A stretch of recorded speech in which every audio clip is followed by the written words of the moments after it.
In a quiet English village, hidden among misty forests and ancient stone churches, a nightmare took flight.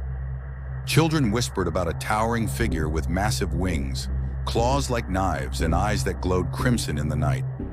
They gave him a name, the Owlman.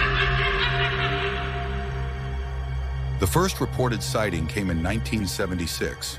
Two young girls visiting the old church of Monnan in Cornwall froze in terror as they looked up at the bell tower. Perched high above them was a creature unlike anything they had ever seen. Half man, half owl. Its wings stretched impossibly wide, feathers black as midnight, and claws glinting under the moonlight. They swore its eyes burned like fire.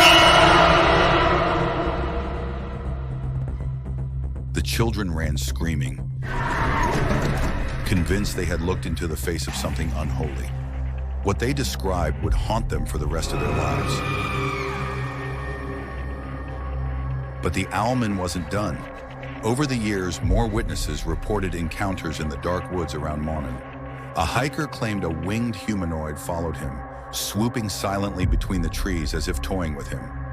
Another woman said the creature released a scream so piercing, so unnatural, that her body locked in place. She couldn't move, couldn't breathe as the red eyes bore into her soul. It was no ordinary bird. It was something else, something that wanted to be seen.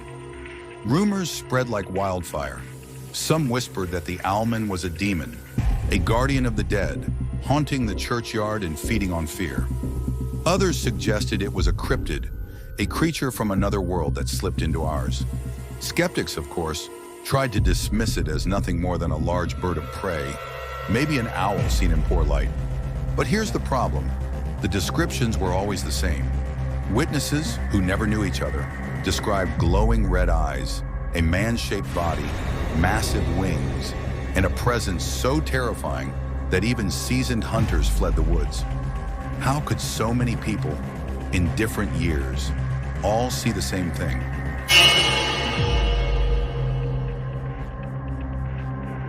One of the most chilling encounters came from a teenager walking home near the church. She said the Owlman didn't just fly overhead, it landed. Its wings unfolded wider than a car, its head cocked like an owl's, unnatural and sharp.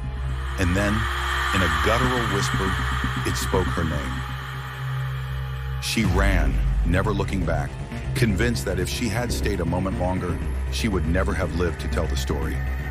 Even local priests warned villagers not to linger near the churchyard after dark. Some swore the Owlman was no mere animal, but something darker, something ancient. And to this day, the Owlman is still sighted near Monnan, a shadow with wings, silently watching from rooftops and graveyards. Some say he's waiting, perched in the darkness, hungry for the next terrified soul to stumble into his path. So if you ever hear wings flapping above you in the night, don't look up. And remember, the next story might be even darker. So make sure to subscribe and press that bell icon